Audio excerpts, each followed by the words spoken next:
አምሮሽ ነው? አምሮኝ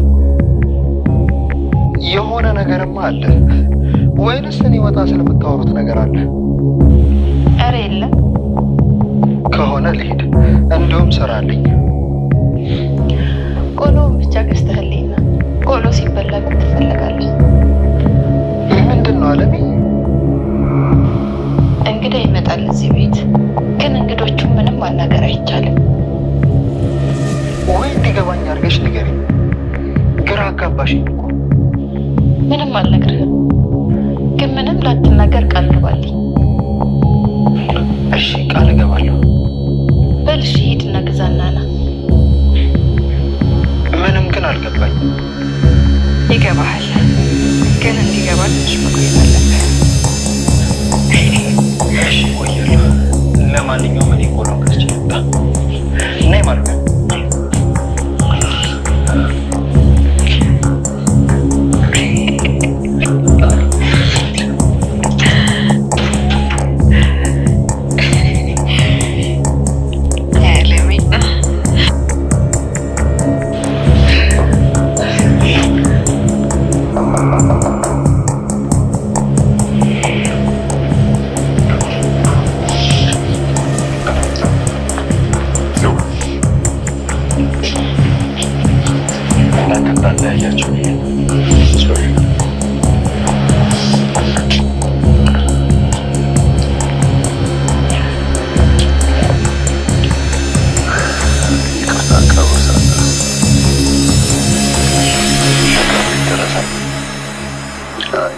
ማለቴ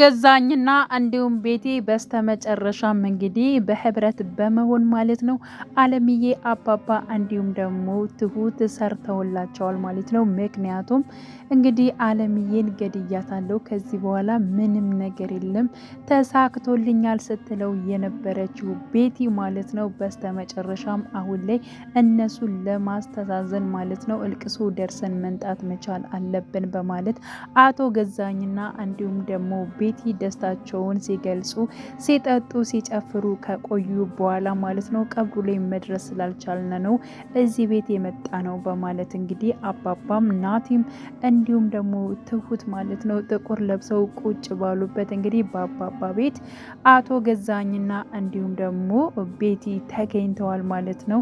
በጣም ነው የምናዝነው በማለት እንግዲህ ገና ከመጀመሩ እንዲሁም ደግሞ አለምዬ ማለት ነው የያዘን ቆሎ ሊበሉ አይደል የመጡት በማለት እንግዲህ ቆሎዋን ይዛ ወደ ሳሎኑ ከች ብላለች ማለት ነው። እና አቶ ገዛኝና እንዲሁም ደግሞ ቤቲ ሀሳባቸውስ ያቀዱት ወይንም ደግሞ የሰሩት ነገር ስላልተሳካ እጅግ በጣም ደንግጠዋል ማለት ነው። ምክንያቱም አለምዬ በህይወት መኖሯን ማለት ነው በፊት የውሸት ነበር ገለናታል ስንል የነበረው አሁን ላይ የእውነት አለምዬ ገድያታለሁ በማለት እንግዲህ ስትናገረው የነበረችው ቤቲ አቶ ገዛኝም እጅግ በጣም ሲያመሰግናት የኔ ሚስት እኮ ጀግናንሽ፣ ምን ላድርግልሽ፣ ምን ልሁንልሽ፣ ምን ልስጥሽ እያለ ሲላት ነበረ ማለት ነው። እንግዲህ ያው ቤቲም በአንድ ድንጋይ ሶስት ወፍ እያለች እንግዲህ ሶስት ነገሮችን አሳክቻለሁ ብላ ስትናገር ነበር። ምክንያቱም አለምዬንም ተበቅያታለሁ፣ ገድያታለሁ፣ ሲቀጥል ደግሞ የሚፈልገውንም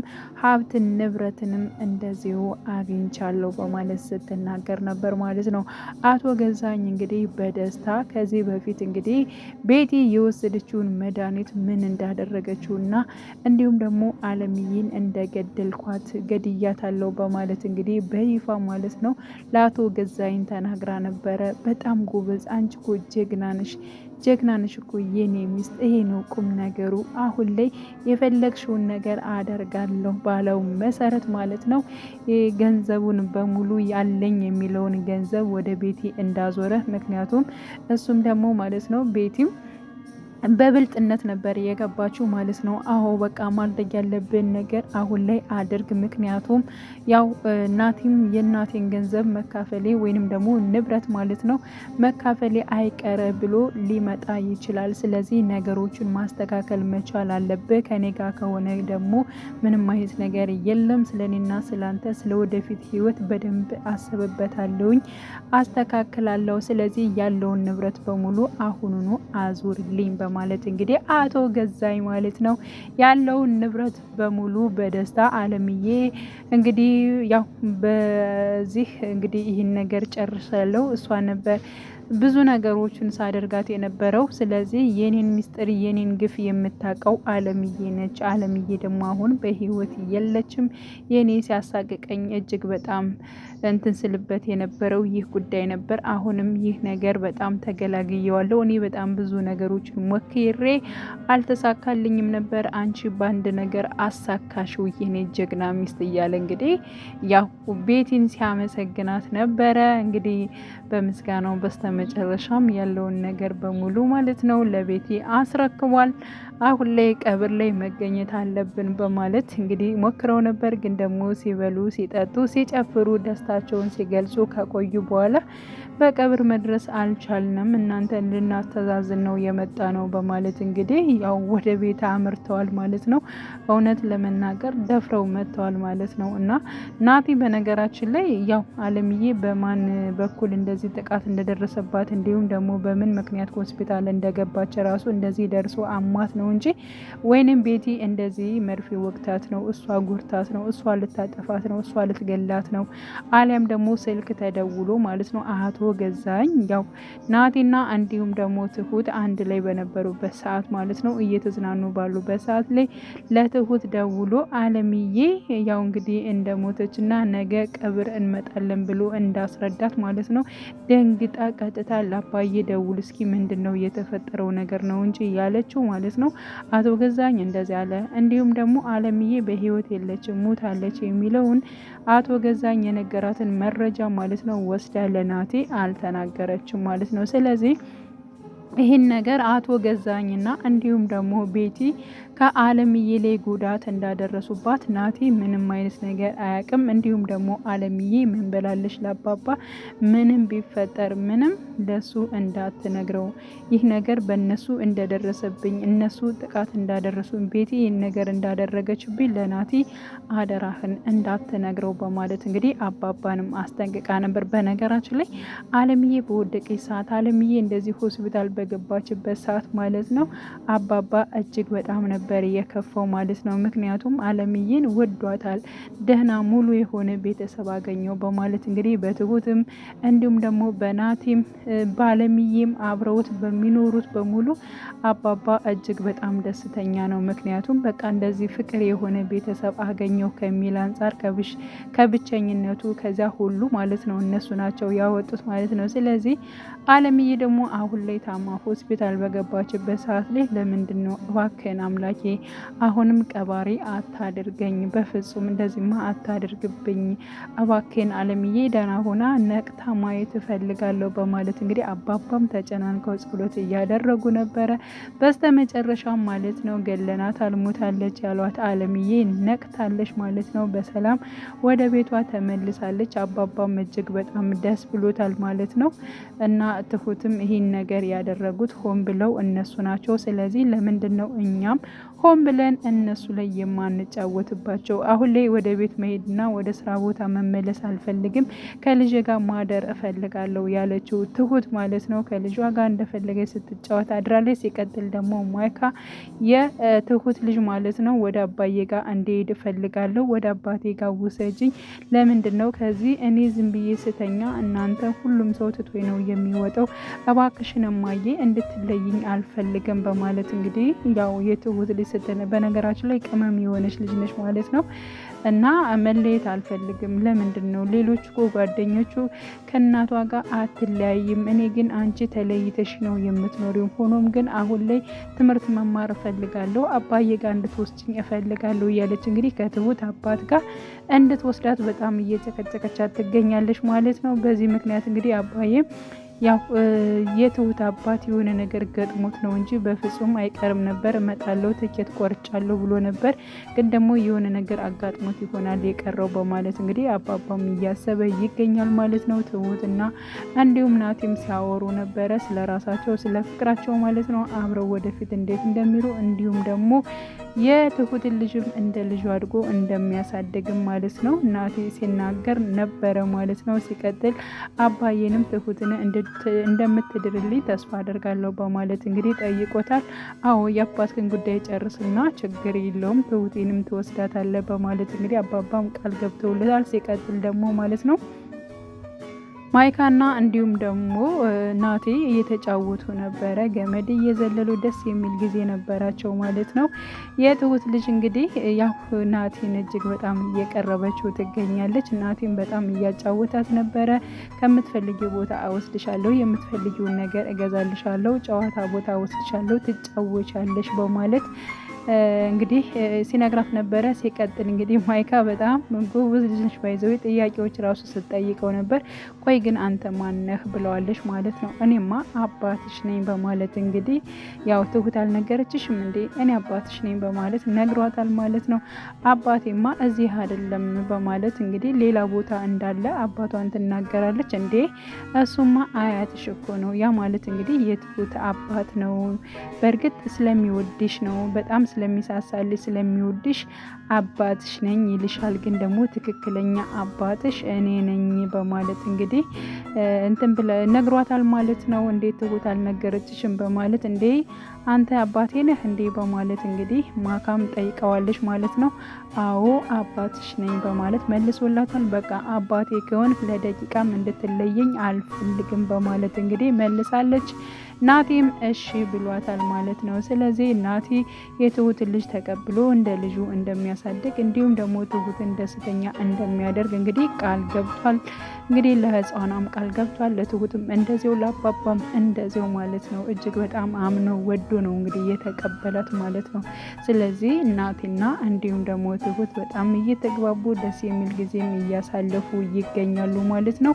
ሌላው እንግዲህ አባባ አሁን ላይ ያው አለምዬን በጣም ወዷታል። እውነት ለመናገር ቀሪ ህይወቱን ማለት ነው ከእሷ ጋር ቢቀጥል ደስተኛ ነው። ግን ደግሞ አሁን ላይ አለምዬም ስላልተረጋጋች በዚህም ደግሞ ብዙ ነገሮችን እየደረሱባት ስለሆነ አባባም እጅግ በጣም ግራ እየገባው ይገኛል። ከዚህ ራሱ ከሆስፒታል በሰላም መውጣቷና መትረፉ ለሱ በጣም ትልቅ ነገር ነው ማለት ነው። እና ያው እንግዲህ ቤቲ ደውላ ለትሁት ለምንድነው ወደ ቤት ማትመጪው በማለት ጠይቃት ነበረ።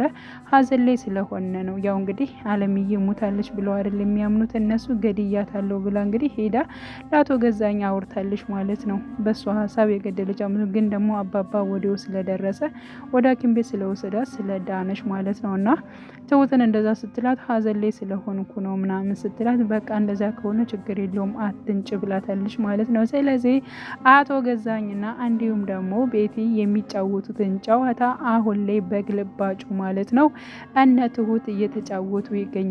እንዲሁም ቤቲን ስታወራት በጣም እያለቀሰች እያስመሰለች ነበር። በነገራችን ላይ እያለቀሰች ነበር ማለት ነው። እና የሞተች ልክ እንደ መምሰል ማለት ነው። አቶ ገዛኝ ደግሞ እንዴት እንደሚያለቅስ መቃብር ላይ ብንሄድ ይብን እንደዚህ ብለን አይ ጥሩ ሰው ነበረች እንደዚህ ነው ብለን እንደዚህ እያስመሰልን እናለቅሳለን እያሉ እንግዲህ ቤቲና እንዲሁም ደግሞ ያው አቶ ገዛኝ እየጠጡ እንግዲህ ብርጭቋቸውን እያጋጩ ማለት ነው አለምዬን ገለናታል በማለት በደስታ እየጨፈሩ ነበር። አቶ ገዛኝ ከገንዘቡም ከድሮ ሚስቱም ከልጁ እናትም ሳይሆን ሊቀር ነው በነገራችን ላይ ማለት ነው። ተንከራቶ ነው እንግዲህ አለምዬን ስንት ነገር እንዳሰቃያ ስንት ነገር እንዳደረጋት በስተመጨረሻም እንግዲህ የአቶ ገዛኝ መንገላታት ወይንም ደግሞ ጎዳና መውደቅ ነው የሚመስለኝ በነገራችን ላይ። ለምን ቤቲ አሁን ላይ በጣም ለመበቀል ነው የፈለገችው ማለት ነው። አለምዬን ለመበቀል እንዲሁም ደግሞ አቶ ገዛኝን እያንዳንዱ ገንዘቡን ለመልቀም ነው ማለት ነው። እና የሆነ በቃ አለምዬን ገደልኳት እንደዚህ ያደረኳት ብላ ማለት ነው መታ ስትናገር በቃ አቶ ገዛኝ ምን ብሏታል ቤትን የሆነ ቂም ያለብሽ ነው የሚመስለው ግን በማለት እንግዲህ መልሶላታል። እሷም ደንገጥ ብላለች። ስለዚህ እሷ ካለምዬ የሆነ ቂም ስላለባት ነው ማለት ነው። በስተ መጨረሻም እንግዲህ እናጽናናቸው መድረስ አለብን በማለት ቀጥታ በተሰበሰቡበት አቶ ገዛኝና እንዲሁም ቤቲ ወደነ ናቲ ቤት አምርተዋል ማለት ነው። አለምዬም በስተ መጨረሻም የሚቆረጥሙት ቆሎ ሀዘን አይደል እንዴ የመጡት በማለት እንግዲህ ናቲን ቆሎ አስገዝተው ነበር። ቆሎዋን እዛ ማለት ነው ቀሚሷን ልብስ ብላ አምሮባት ቆጭ ቋያለች እንግዲህ በተቀመጡበት ከች ብላለች ማለት ነው። ያው አቶ ገዛኝ ደንግጧል፣ እንዲሁም ደግሞ ቤቲ ደንግጣለች። ሀሳባቸው አልተሳካላቸውም ማለት ነው እና በዚያ ምክንያት በጣም ነበር የደነገጡት ማለት ነው። በነገራችን ላይ አሁን ላይ ማለት ነው እንግዲህ ቤቲ ትወጣለች፣ ግን ደግሞ በጣም የሚጎደውና ነገሮቹ ማለት ነው እስከዛ አሁን ሲያደርሱባት የነበረውን ግፍ መልሶ እራሱ የሚቀምሰው ማን ነው? አቶ ገዛኝ ነው ማለት ነው። በጣም ብዙ ነገሮችን፣ ጉዳቶችን፣ በጣም ብዙ ግፎችን አለምዬ ላይ አድርሶባታል።